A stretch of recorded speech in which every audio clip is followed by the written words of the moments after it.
안녕하세요. 과학으로 보는 세상 C. 오늘도 일상 속에 숨겨진 재밌는 과학 이야기 들고 찾아왔습니다. 네, 저희가 매회 흥미진진한데요. 오늘 특히 더 신나는 이야기 들고 왔습니다. 그래서 그런지 박사님 눈빛이 아주 초롱초롱한데요. 네. 그리고 옆에 반가운 얼굴이 또 있는데요. 유현 씨 안녕하세요. 우리 또 뵙네요. 네, 안녕하세요. 저번에 뵙고 이렇게 또 뵙게 되었는데요. 저 오늘은 이번 주제를 듣고 정말 설레서 달려왔거든요. 네. 네. 그래서 오늘은 제가 한번 주제를 소개해봐도 될까요? 그럼요. 뿅. 굉장히 귀엽게 날려줬는데요. 오늘의 주제 AI 인공지능이군요.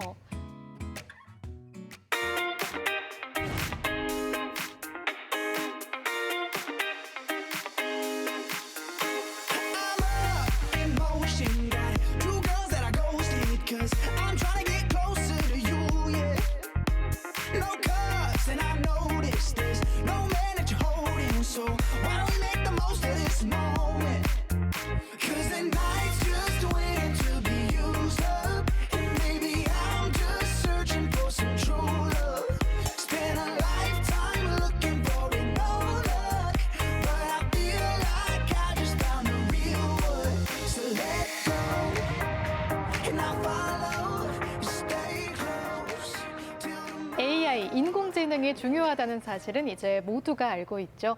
하지만 저처럼 인공지능이 아직 나와는 거리가 멀다, 미래의 영역이다, 이렇게 생각하는 분들이 많이 계신데요. 그 거리를 좁혀주실 두 분을 모셨습니다. 한국원자력연구원 유용균 박사님 나오셨습니다. 안녕하세요. 안녕하세요. 네, 인공지능이 좋아서 덕질하다가 지금 덕업 일치를 꿈꾸는 원자력연구원 유용균입니다. 반갑습니다.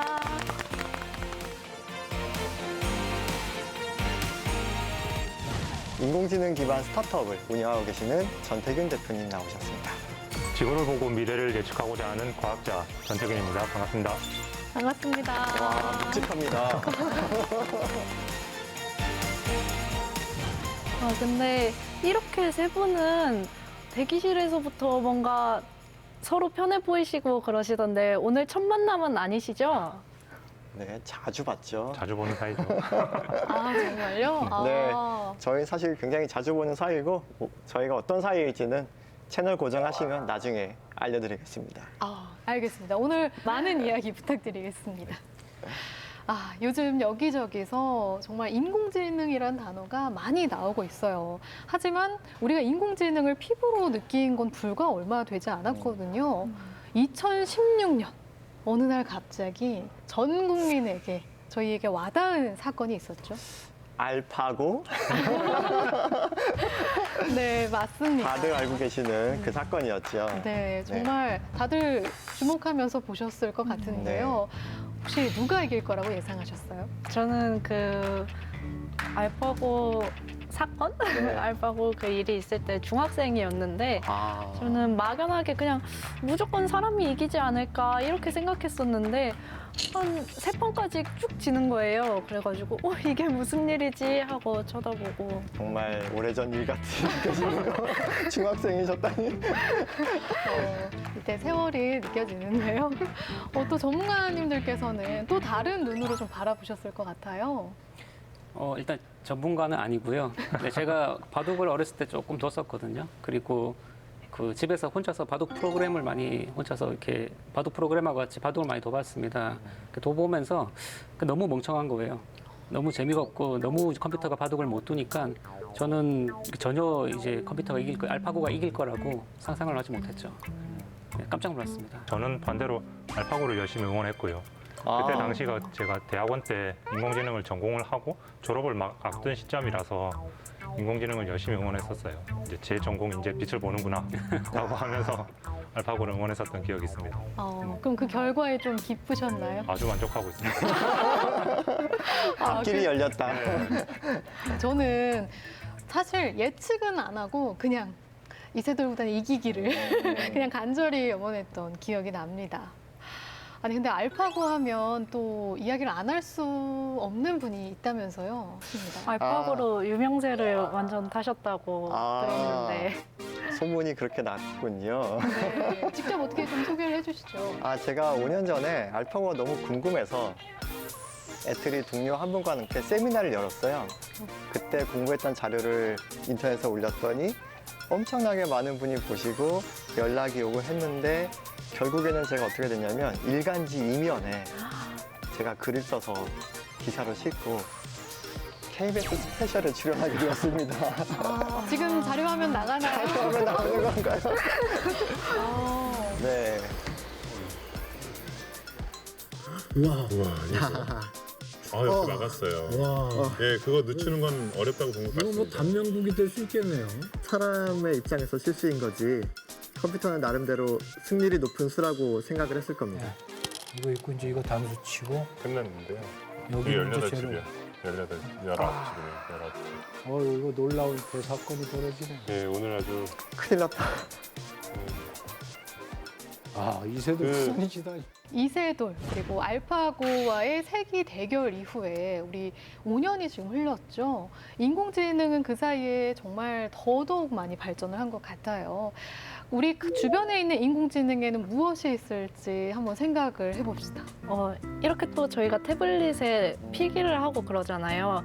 이게 필기 인식도 인공지능이라고 들었어요. 이렇게 글씨를 쓰면은 그거를 타이핑으로 바꿔주는 그런 기술 또 되게 공부할 때 태블릿 많이 쓰는데 편하다고 생각하고 있습니다.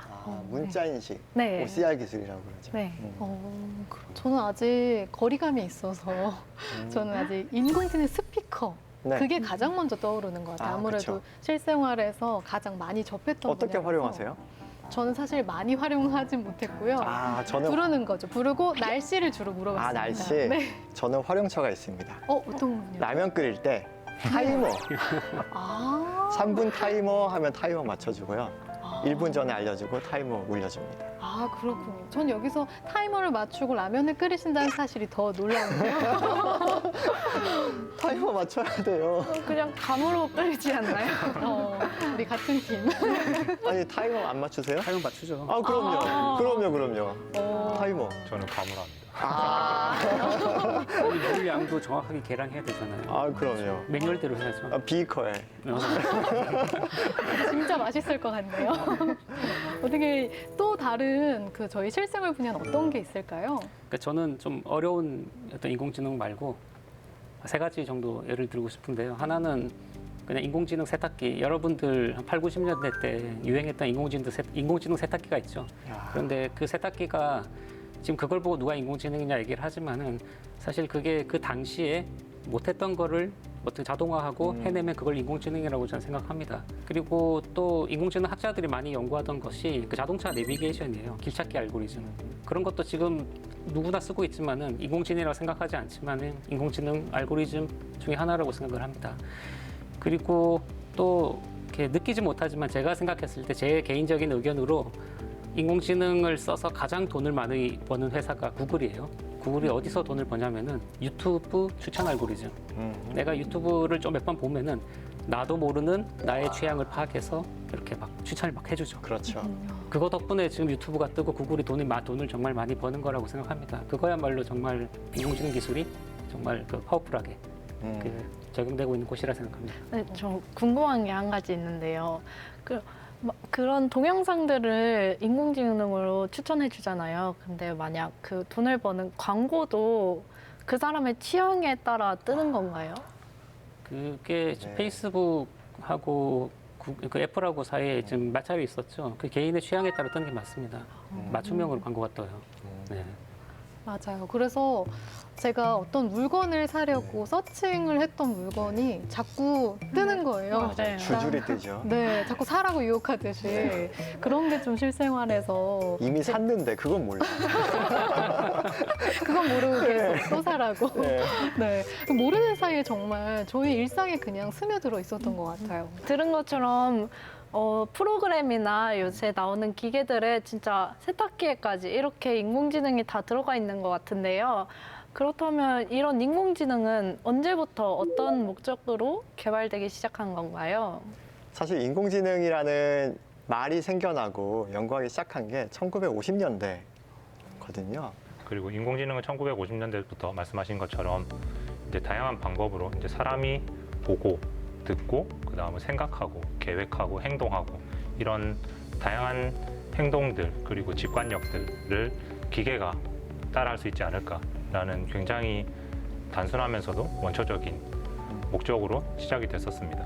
네, 최초에는 인간의 지식 체계를 어떻게 컴퓨터한테 알려주거나 체계화할 수 있을까 그런 일들을 주로 했었던 것 같은데요. 지금은 인간의 행동까지도 네.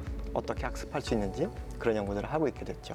인공지능이 지난 60년 넘게 네. 발전하고 있지만 사실은 계속 쭉 발전한 게 아니고 부침이 많이 있었어요. 그 인공지능의 겨울이라고 부르는데 그런 시기를 거쳐내고 지금은 굉장히 활짝 꽃피웠거든요.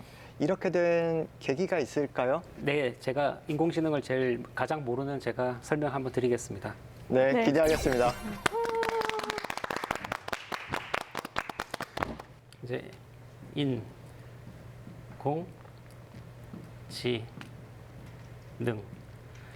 우리가 사전 그대로 이 단어 그대로 생각하면은 우리가 인공이란 단어하고 그다음에 지능이란 단어가 합해진 거죠. 그냥 우리 사전적으로 생각하면은 지능을 인공적으로 만들면은 인공지능이라고 다들 뭐 이해할 수 있을 것 같습니다. 그런데 지능을 만드는 방법이 어떤 게 있을까요? 예를 들어서 로봇에다가 사람의 두뇌를 딱 떼서 갖다 붙일 수도 있잖아요. 아니면은 뇌 과격한데요? 자체를 이렇게 아니 그럴 수 있잖아요. 예를 들어서 나는 저게 그래도 쉬울 것 같아. 네. 컴퓨터로 프로그래밍 하는 것보다 예를 들어서 그 뭐 동물의 뇌를 어떻게 잘 살려서 가져와서 붙인다든지 그렇게 해서 거기서 뇌의 일부 기능을 가져오는 게 더 쉽지 않나 이런 생각도 들거든요. 네. 그런데 우리가 그렇게 따지면은 너무 이제 인공지능이라는 게 범위가 넓어지기 때문에 여기서 얘기하는 인공지능은 그런 어떤 뭐 뇌를 갖다 붙인다 이런 인공지능이 아니라 컴퓨터로 구현하는 인공지능입니다. 일단 그렇게 제한을 해야 되고요. 그래서 인공지능의 역사는 컴퓨터의 역사와 같이 같다고 할 수 있어요. 컴퓨터가 최초에 발명이 되면서 그 다음에 컴퓨터로 어떤 사람의 어떤 생각이나 행동을 대신하는 쪽으로 연구를 계속 사람들이 자연스럽게 이루어진 거죠. 근데 우리 컴퓨터는 잘 아시다시피 우리가 엄청나게 멍청해요. 그러니까 0과 1밖에 모릅니다. 네. 0과 1밖에 모르는 컴퓨터한테 사람처럼 복잡한 어떤 판단을 하기를 원하는 거죠. 너무 어려우니까 어떻게 해야 될지 감이 안 오는 거예요. 그런데 이정훈 박사님 전공인 뇌과학, 네. 뇌과학자들이 이 두뇌가 어떻게 동작하는지를 비밀을 밝혀내기 시작합니다. 사람의 두뇌, 사람이 생각하는 방식 자체도 생각보다 그렇게 복잡하지가 않네. 네. 어떤 뉴런의 어떤 신경 자극 네. 통해서 이게 어떤 복잡한 조합을 통해서 생각한다는 것을 발견해 냈어요. 그러니 사람의 두뇌처럼 프로그래밍을 하면은 저절로 생각하는 기계가 만들어질 것이라고 생각을 해서 우리가 아는 어떤 터미네이터 같은 영화도 나온 거죠. 재미있는 기사가 있어요. 1958년도에 뉴욕타임즈 기사에 보면은 이미 58년도에 뉴럴넷으로 생각하는 기계가 곧 만들어질 것 이런 기사가 나옵니다. 58년도에 이미 지금부터 몇 년 전이에요. 제가 산수가 안 돼가지고 이미 한 60년 네. 전에 이미 그 사람들이 곧 인공지능 시대가 올 것이라 기대했습니다. 지금하고 거의 비슷한 얘기를 하고 있어요. 네. 곧 시작한 지 얼마 되지도 않았는데 그러게요. 이렇게 얘기를 하네요. 맞죠. 보시면은 그 컴퓨터가 생각보다 멍청해요. 멍청해서 사람들이 엄청 잘하는 일을 되게 못합니다. 예를 들어서 개, 고양이 그 두 개 중에 구분하라고 해도 구분을 못해요. 사람들이 수십 년 동안 세상에서 그 세계적으로 가장 똑똑한 분들이 다 모여가지고 연구를 하는데도 개, 고양이 구분 못하는 거죠. 수십 년 동안 못하니까 그 어떻게 하면 잘할 수 있을까 사람들이 고민을 합니다. 고민을 하면서 아기들은 사람들은 어떻게 배울지를 보는 거예요. 사람한테 알려줄 때는 그냥 이거 고양이 알려주고 개야 개 알아주면 스스로 판단을 합니다. 어떻게 저게 배울까? 스스로 우리가 어떤 컴퓨터 알고리즘도 스스로 배우게 어떻게 프로그램을 만들 수 있지 않을까라고 사람들이 생각을 한 거예요. 그래서 그게 바로 이제 기계학습이라는 겁니다. 우리가 일일이 프로그래밍을 하지 않고 내가 경험을 통해서 데이터를 통해서 그 관계, 규칙을 찾아서 뭔가 기능을 만드는 것을 기계학습이라고 얘기를 합니다. 그래서 데이터가 있어야 되고요. 그 데이터를 통해서 규칙을 찾아야 돼요. 이 데이터를 가지고 어떤 이런 선을 긋고 싶은 겁니다. 선을 긋고 싶은데 컴퓨터는 너무 멍청하기 때문에 이 선도 잘 찾질 못해요. 그래서 처음에는 선을 이렇게 긋죠. 이렇게 그으니까 넌 틀렸어 얘기하는 거예요. 뭐 틀렸어? 그다음에 다시 또 컴퓨터 보고 선을 그어봐. 이렇게 그었죠. 좀 더 잘했어. 그렇게 해서 우리가 컴퓨터한테 배운다는 것은 어떤 데이터를 어떤 이런 데이터를 잘 표현하는 어떤 함수, 선을 긋는 작업이라고 얘기를 할 수 있습니다. 그게 컴퓨터 찾을 배우는 거예요. 때까지 계속하는 거예요. 네. 맞는 그렇죠. 걸 찾을 때까지. 네네네네. 맞는 거 어떻게 보면 여기에서 가장 가능한 한 정확하게 선을 그을 때까지 계속 반복하는 거예요. 그래서 여기까지가 기계학습에 관련된 내용이고요. 우리가 그 기계학습 외에 딥러닝이라는 게 있죠. 컴퓨터한테 배운다는 것은 내가 이 선을 어떻게 하면 잘 그을지를 컴퓨터한테 계속 반복적으로 선을 그어가면서 좋은 선을 긋도록 하는 거고 그 선의 종류 중에 하나가 딥러닝입니다. 그렇게 이해하시면은 될 것 같아요. 그 딥러닝이라는 말이 처음 이제 용어가 생긴 건 2006년도였어요. 그래서 어떤 이제 힌튼이라는 교수분이 난 이제 대단한 거 이제 발견했다. 이제 근데 그래서 예전에 뉴럴 네트워크하고 다르기 때문에 딥러닝이라고 이름을 붙였는데 사람들이 이거 뭔가 옛날하고 다르다고 느낀 것이 2012년도 이미지넷 경진대회에서 압도적으로 1등해요.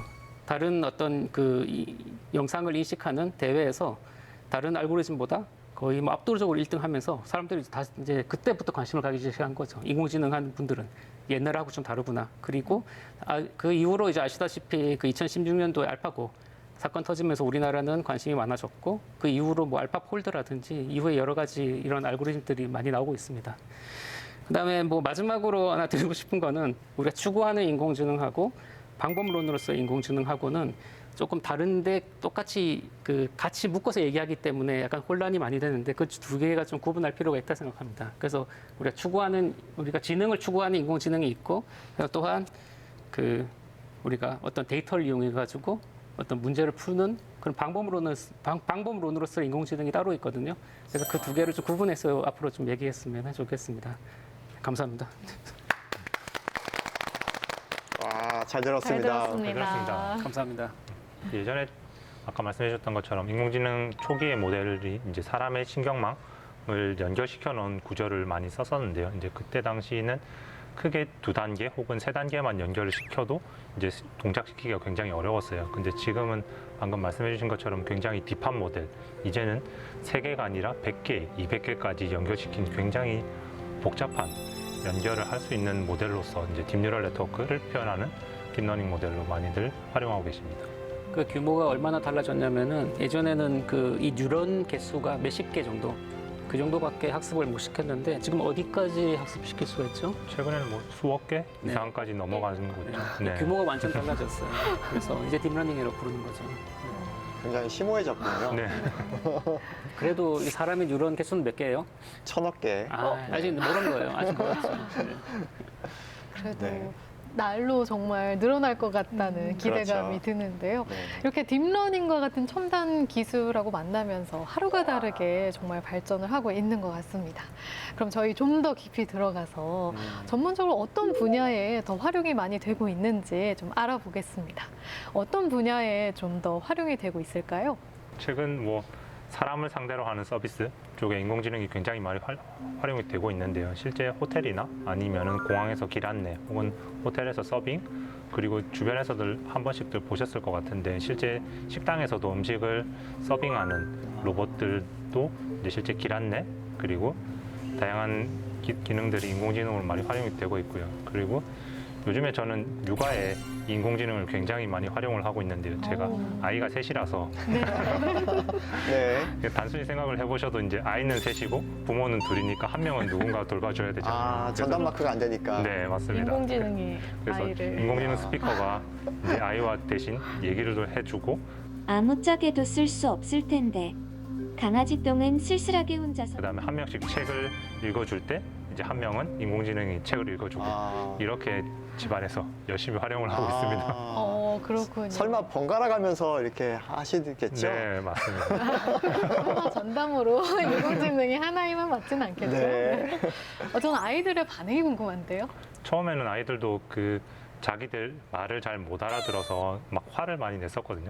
근데 이제는 어느 정도 어떤 말을 해야 이해를 하는지를 알아서 이제 무슨 책 동안 읽어줘, 무슨 노래 틀어줘 이런 것들을 본인 스스로 하면서 그리고 둘째가 유치원생이라서 아직 말이 좀 서툴렀는데 인공지능을 통해서 말 연습을 되게 많이 해서 이제는 말이 좀 늘었어요. 오히려 그런 좋은 효과들도 있는 것 같습니다. 그렇군요. 그 아이들이 인공지능 스피커를 대단히 좋아하는데 근데 아이들 목소리를 잘 이렇게 인식하지 못해요. 못하는 경우가 많거든요. 그래서 저희 아이도 스피커에서 노래 틀어줘, 동요 틀어줘, 아니 뽀로로 틀어줘 이렇게 얘기하고 싶은데 못 알아들으니까 속상해서 아빠한테 찾아와가지고 틀어달라고 얘기해줘 이렇게 얘기하는 거예요. 근데 그런 이유가 아까 아이 목소리 같은 경우는 데이터를 모으기 힘들거든요. 내가 돈을 주고 일을 시킬 수가 없잖아요. 그렇기 때문에 데이터가 없기 때문에 인공지능 스피커는 아이 목소리를 잘 인식을 상대적으로 떨어집니다. 많이 떨어지고 그 요즘 많이 좋아졌나 봐요. 저는 좀 요즘 잘 안 썼는데. 많이 좋아지는 것 같습니다. 아 그래요? 네. 정말 하루가 다르게 발전하고 네. 있는 것 같습니다. 아니 저도 옛날에 책을 한 권 번역해서 출간한 적이 있거든요. 네. 그 책을 꽤 오랫동안 번역을 했는데 번역을 시작할 때와 끝날 때 달라진 점이 있어요. 어떤 게 달라졌죠? 번역기가 굉장히 좋아졌더라고요. 아, 번역 기술이. 네, 시작할 때는 뭐 아예 생각도 안 하고 제가 일일이 다 번역을 했는데 끝날 때쯤에서 요령이 좀 생겨가지고 초벌 번역을 한번 돌립니다. 아, 네, 팝하고 잘 되거든요. 그런 다음에 문맥에 맞게 제가 또 우리말로 아름답게 고치는 작업을 하면 야, 번역 작업이 쉬워졌다. 네, 그렇게 출간했던 사실을 비밀리에 전해봅니다. 이렇게 해서 밝혀지는 거군요. 아, 그리고 저는 또 인공지능 하면 인공지능 아나운서를 생각 안 할 수가 없어요. 네.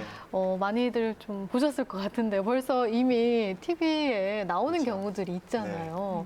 어떻게 동료로서 느끼세요? 어떠세요? 저는 사실 동료로서 느끼지는 않았는데요. 네. 일단은 사실 제 입장에선 좀 거부감이 들죠. 아무래도 싫은데 제가 긍정적으로 생각하시는 분하고 이야기를 나눴던 적이 있거든요. 근데 그분께서 이런 얘기를 하더라고요. 약간 자기 캐릭터화를 시킬 수 있다. 그러니까 내가 필요한 곳에 나 대신 사회를 보도록 보낼 수 있고 뉴스를 진행하도록 보낼 수 있고 그러니까 나의 그런 특징을 활성화만 잘 시킨다면 오히려 내가 잘 이용할 수 있을 것이다. 이런 이야기를 또 하시더라고요. 그래서 어떻게 받아들이고 이용하느냐가 앞으로 관건이겠다라는 생각이 또 들었습니다. 한편으로는. 만들어 드려야 되겠는데요. 네, 제가요? 만들어 주실 건가요? 그래서 이제 막 전국에 뿌리는 거죠. 이렇게. 그렇죠. 많이 내 캐릭터에 대한 알려주십시오. 라이센스 그렇죠. 네, 네. 발급하는 거죠. 네, 라이센스는 저한테 주시는 거죠? 그럼요. 감사합니다. 또 어떤 분야가 있을까요? 제가 예전에 일했던 분야 중에 하나는 의사들이 보는 의료 영상에서 진단을 하는 인공지능을 만들었었거든요. 저는 딥러닝이 나오기 이전에 옛날 방식의 인공지능으로 그런 프로그램을 만들었었고 지금은 딥러닝 기술로 훨씬 잘하고 있더라고요. 실제로 실험을 했어요. 그래서 의사분들한테 그 조사를 하고 정확도가 몇 프로 나오고 알고리즘으로 하고 둘을 같이 썼더니 훨씬 정확해지는 거죠. 그러니까 서로 이제 보완적으로 사람을 대체하는 것보다 이게 같이 썼을 때 더 효과가 더 큰 것 같습니다. 맞습니다. 정확하게 제가 썼던 논문이 바로 그거였는데 그래요? 그게 상호 보완적이거든요. 그래서 둘이 한꺼번에 쓰면은 더 좋아진다. 그걸로써 충분하지. 뭐 꼭 인공지능 의사보다 더 잘해야 되고 우리가 대체하려는 게 목적이 아니잖아요. 그래서 그런 논문을 썼는데 어떻게 네. 감사합니다. 읽어보신 거 아니에요?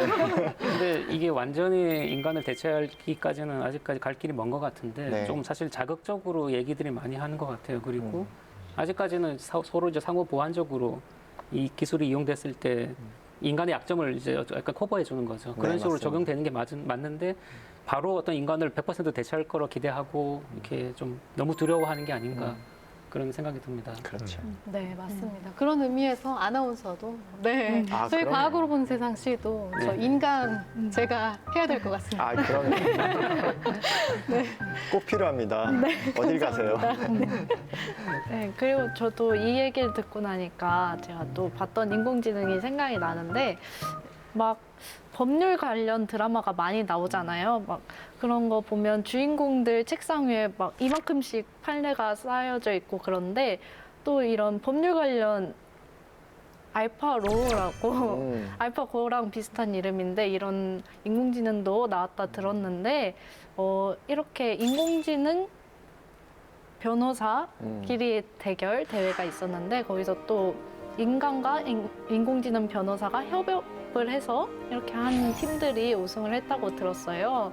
네, 그런 걸 보면서 이렇게 인공지능이 법률에도 적용되면 이렇게 사람들이 이 많은 판례를 보는 것보다 인공지능이 그런 걸 찾아주고 이런 게 더 편하게 될 거라고 생각합니다. 아까 말씀해주신 의료 분야나 그리고 법률 분야처럼 굉장히 기존에 많은 데이터가 있는 상태에서 이제 그것들을 보고 뭔가 함축적인 의미나 함축적인 정리된 정보를 뽑아내는 데는 인공지능이 굉장히 잘하는 것 같고요. 이제 그걸 어떻게 활용하느냐가 또 지금 아나운서분 그리고 의료계, 법학계에서도 네. 많은 이슈가 있는 것 같습니다. 그 법률 쪽에서도 그 판사분들, 변호사분들도 모든 이 법을 다 알지 못하잖아요. 그렇기 때문에 어떤 인공지능 기술을 이용해서 중요한 정보를 추출하고 내가 원하는 정보를 찾아주고 이런 것들은 상당히 유용한 것 같아요. 그렇죠. 갑자기 뭐 판사, 변호사를 전 대체한다고 전혀 생각하지 네. 않습니다. 맞습니다. 그리고 요즘에 또 보니까요, 인공지능이 그린 그림이 팔리기도 하고 이런 일들이 있더라고요. 그래서 인공지능이 지금 예술에 많은 역할을 하고 있는 부분은 기존에 내가 모델링하기 힘들었던 부분을 모델링 하는데 되게 파워풀한 것 같아요. 그러니까 예를 들어서 우리가 음악을 들을 때 음악이 좋게 들리는 거는 예를 들어 뭐 화성학을 연구하면은 뭐 이게 뭐 주파수가 배음을 이루고 이게 뭐 화성이 어떻게 진행되고 했을 때 소리 좋게 들리는 걸 알고 있지만은 그냥 이게 우리가 작곡할 때 그런 이론으로 가지고 작곡하는 게 아니잖아요. 그런데 세상에 있는 모든 피아노 곡을 다 집어넣고 인공지능 보고 공통적인 특징을 찾아보라고 하니까 얘가 스스로 음을 배열하면서 작곡을 하기 시작하는 거죠. 그래서 그런 능력이 있는 것 같아요. 그렇다고 근데 이게 어떤 예술적인 감성을 가지고 작곡을 하는 건 아닌데 우리가 기존에 모델링하기 힘들었던 것들을 모델링하면서 이렇게 더 많은 것을 할 수 있지 않나 생각합니다. 바이올린 설계 네. 전공하셨잖아요. 정확히는 저는 그 기계 설계 전공이고요.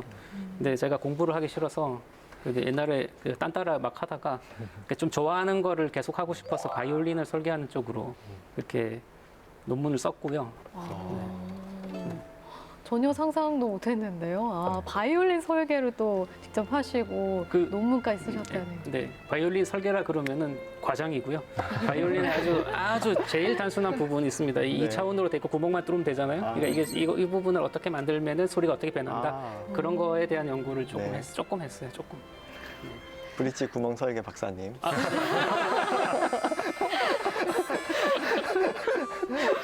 굉장히 겸손하게 말씀하셨는데 네. 아니 이 바이올린이 또 있으니까 그럼 직접 연주도 평소에 즐겨서 하시나 봐요?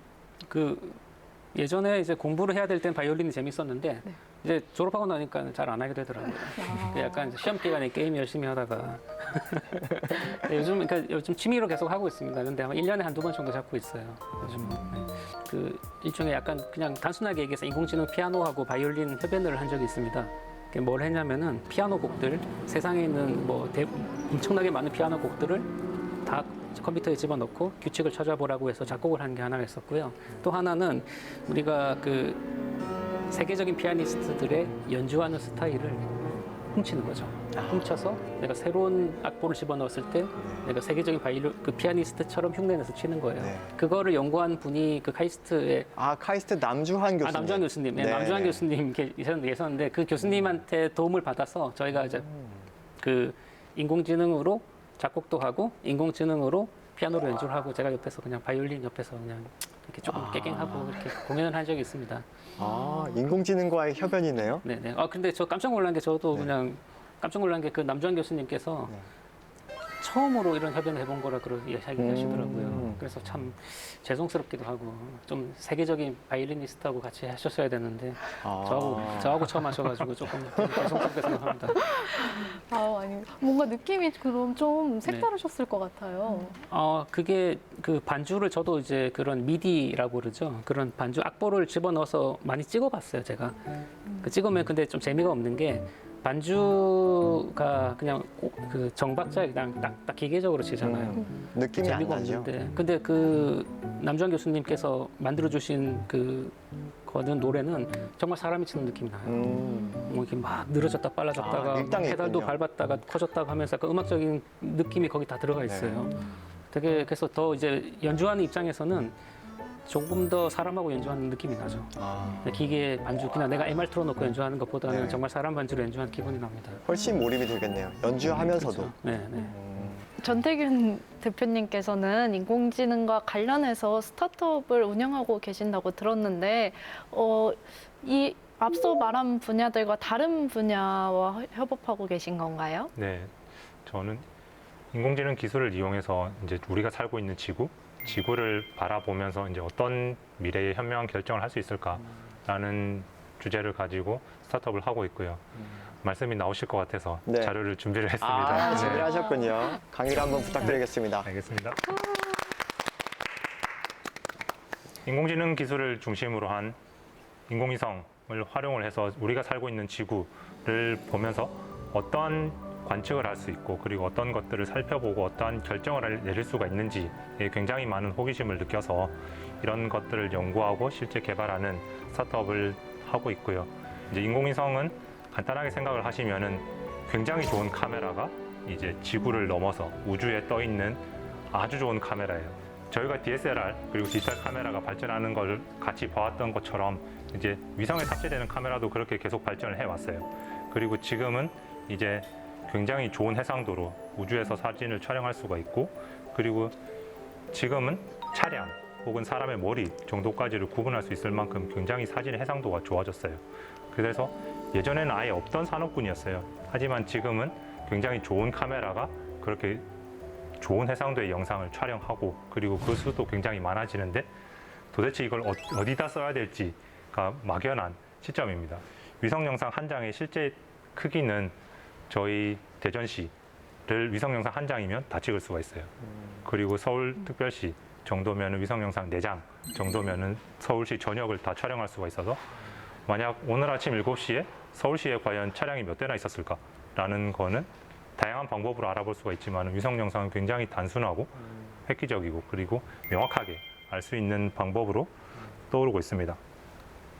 그럼 지금 현재 네. 대전을 이렇게 위성 영상으로 한 장으로 찍으면 그걸 확대해서 그 속에 차까지도 다 보일 정도로 네. 해상도가 좋은 건가요? 맞습니다. 보통 위성 영상 한 장을 찍으면 가로 세로가 12km 그리고 11km 정도 폭이 찍히기 때문에 그 대전시 전체에 있는 건물, 도로 그리고 뭐 강 등의 다양한 상황들을 볼 수가 있어요. 그리고 실제 위성 영상은 굉장히 다양한 곳에 활용이 되고 있는데요. 이제 군사적인 분야, 특히 우리나라는 북한과 대치를 하고 있는 상황이기 때문에 군사적인 활용이 굉장히 많이 있고요. 그리고 위성 영상으로 뭘 봐서 어떻게 돈을 벌지? 라고 많이들 궁금해 하실 텐데 굉장히 많은 분야가 있어요. 일례를 드리면은 쇼핑몰에 차량이 몇 대나 있는지 알 수가 있으면 저희는 뭘 할 수 있을까요? 쇼핑몰에 주차된 차량들의 수를 세면 아 진짜 이 월마트가 장사가 잘 되는구나. 어느 지점의 월마트가 장사가 잘 되는구나. 이런 경제 지표들을 알 수가 있고 그리고 대규모 지역에 대한 광대역, 교통량을 모니터링해서 실제 저희가 어느 지역이 발전을 하게 될 것인가 아니면 부동산에도 관심이 많이 있으실 텐데 이제 대전시, 세종시 근처 지역을 촬영을 하면서 아, 이 지역의 사람들이 굉장히 많이 빈번하게 다니고 있구나. 그럼 이 지역의 상권이나 주택가 등이 굉장히 많이 발전할 것이다라는 정보를 알아낼 수가 있고요. 그리고 한국 같은 경우에서는 실제 중국이 굉장히 전 세계에 많은 제조업을 생산을 하고 있잖아요. 그래서 몇몇 국가에서는 중국이 도대체 얼마나 어느 지역에서 이런 물건들을 생산해내고 있는지를 확인하기 위해서 이제 주요 항구의 컨테이너 숫자를 세보기도 해요. 몰래 찍는 건가요? 그리고 일정 고도 이상을 넘어가면 그 어느 나라나 어느 지역을 찍더라도 이제 초상권이 없기 때문에 위성 영상은 편하게 활용할 수가 있고요. 그래서 우리나라 자체 아니면 내가 궁금해하고 있는 지역이 내가 살고 있는 지역이나 내가 편하게 찍을 수 있는 지역이 아닌 해외가 더 많잖아요. 그래서 그런 곳들을 촬영하거나 정보를 얻어낼 때는 위성이 굉장히 좋은 수단으로 활용이 되고 있습니다. 그리고 카메라가 아닌 또 다른 다양한 센서들을 탑재를 하면 저희가 과학 분야나 환경 분야, 기상 분야, 해양 분야 다양한 곳을 모니터링 하는데도 사용이 되고 있고, 그리고 저희와 관련된 뭐 근처 지역의 미세먼지, 그리고 기상 상황, 그리고 수질 이런 것들을 모니터링 하는데도 위성이 영상이 아니라 정보로서도 다양하게 활용이 되고 있습니다.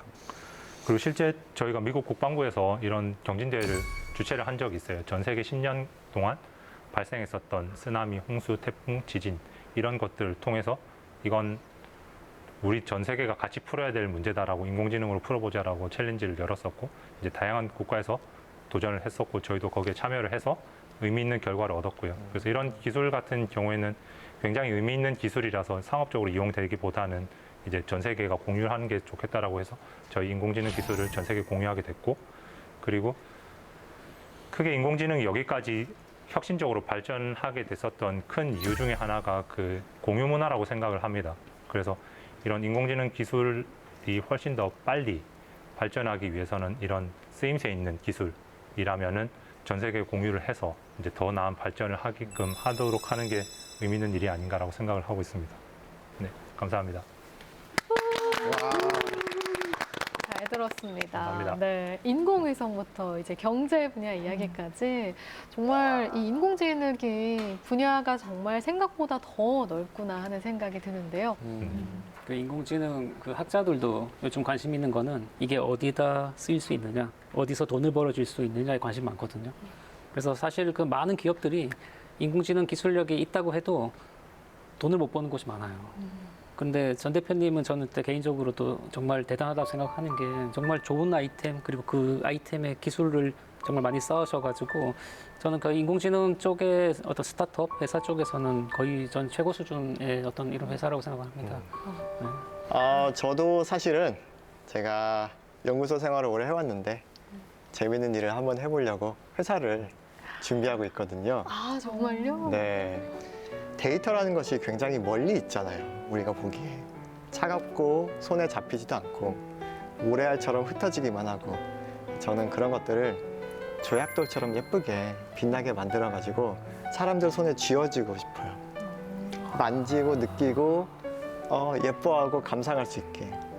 자기의 인생을 데이터로 만들어서 예쁜 조약돌로 만들고 다른 사람들 구경도 시켜주고 전시하고 다른 사람의 데이터를 보고 감탄하고 거래하고 공유하고 그럴 수 있게 만들어보고 싶은 게 저희 꿈입니다.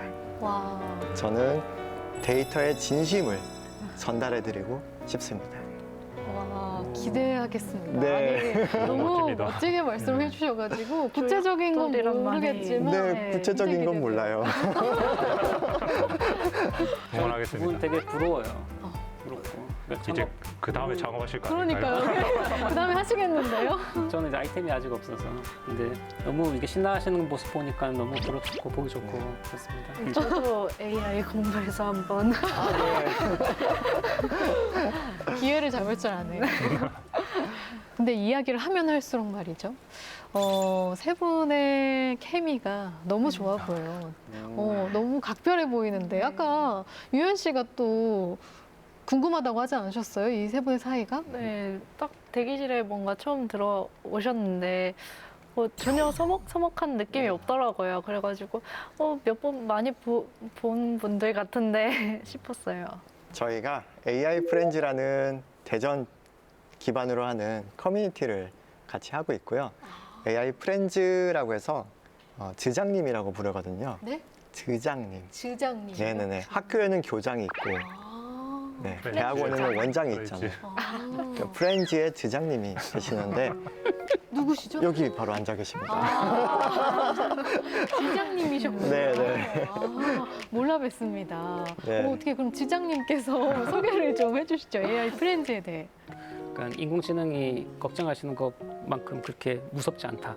그리고 인공지능이 지금 엄청나게 어려운 기술인 것 같지만은 사실은 그러니까 프로그래밍만 조금 할 줄 알면 금방금방 이용할 수 있거든요. 어렵지 않은 기술이다.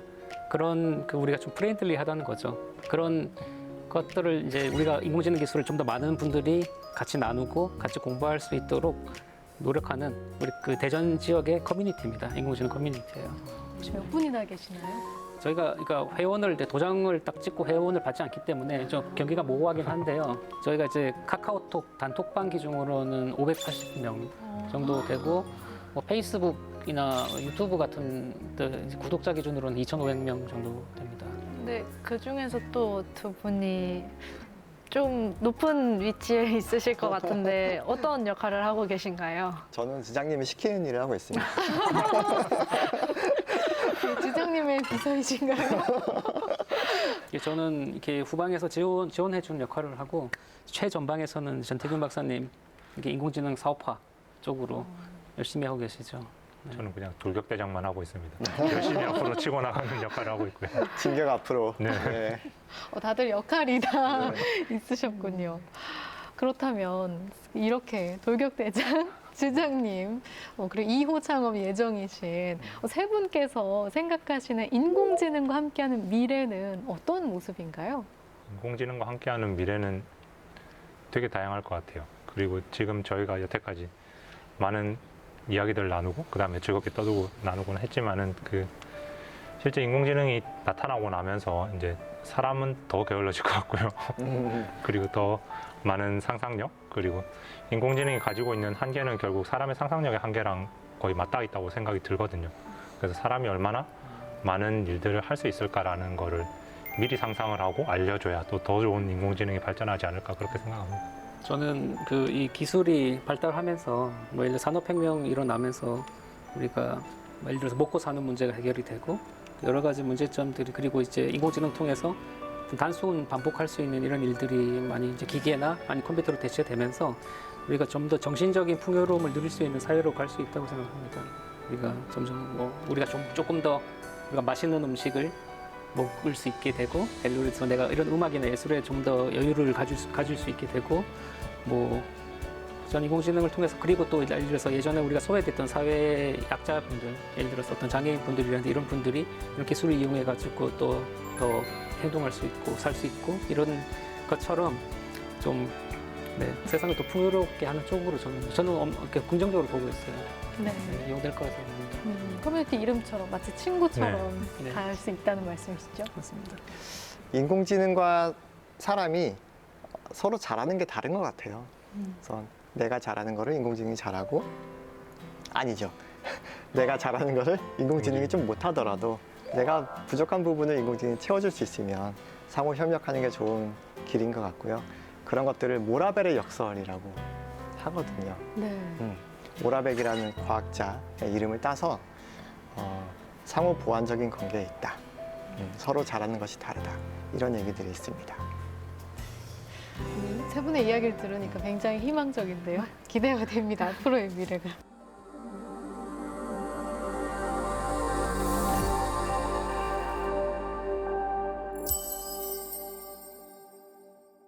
이제 마지막 공식 질문만을 남겨두고 있습니다. 그래서 인공지능은 뭐다? 이 빈칸에 각자만의 답을 넣어주시면 되는데요. 그래서 인공지능은 또 하나의 인류다라고 생각했습니다. 스케일 큰데요. 왜냐하면 인공지능과 인간이 서로 잘할 수 있는 분야가 다르기도 하지만 서로 비슷한 점도 많기 때문에 또 다른 하나의 인류가 아닐까 생각했습니다. 네, 그렇군요. 다음은 그럼 제가 해보겠습니다. 제가 음치인 걸 감안하고 들어주세요. 네. 뭐 하시나요? 네. 안 하면 안 될 것 같아서요. 네. 그래서 인공지능은 내 거인 듯 내 거 아닌 내 거 같은 분야다. 이렇게 해보겠습니다. 아니 사실 좀 거리감이 많이 느껴졌었거든요. 인공지능 분야에 대해서. 근데 이제 얘기를 오늘 많이 듣다 보니까 이제 내 거 같은 분야가 됐어요. 드디어. 네, 제가 전문가는 아니지만 그래도 많이 친근해졌고 앞으로 함께 협업해야 될 존재라는 생각이 들었습니다. 제 생각은 인공지능은 무섭거나 어려운 것이 아닌 친구다. 이렇게 정의를 내리겠습니다. 네, 역시 지장님이시네요. 저는 인공지능은 네버엔딩 스토리다. 그렇게 말씀드리고 싶고요. 인공지능에 한계가 없듯이 앞으로 써나갈 미래에 굉장히 많은 것들이 기대가 됩니다. 그럼 또 제 차례네요. 뭐 오늘은 제가 뭐 잘 아는 분야이기도 하고 금방 나왔습니다. 와, 네. 내 거 있는 내 거 아닌 내 거 같은 친구. 또 하나의 인류와 함께 쓰는 네버엔딩 스토리다. 이렇게 정리하겠습니다. 역시 깔끔한 정리. 감사합니다. 오늘 저희가 준비한 소식은 여기까지입니다. 앞서 예고해드린 대로 오늘은 특별히 카이스트 남주환 교수님 연구실에서 제작해주신 인공지능 피아노 연주와 유용균 박사님의 바이올린 협연으로 인사드리도록 하겠습니다. 저희는 다음 시간에 더 유익하고 유쾌한 과학 이야기 들고 찾아오겠습니다. 과학으로 보는 세상, 씨!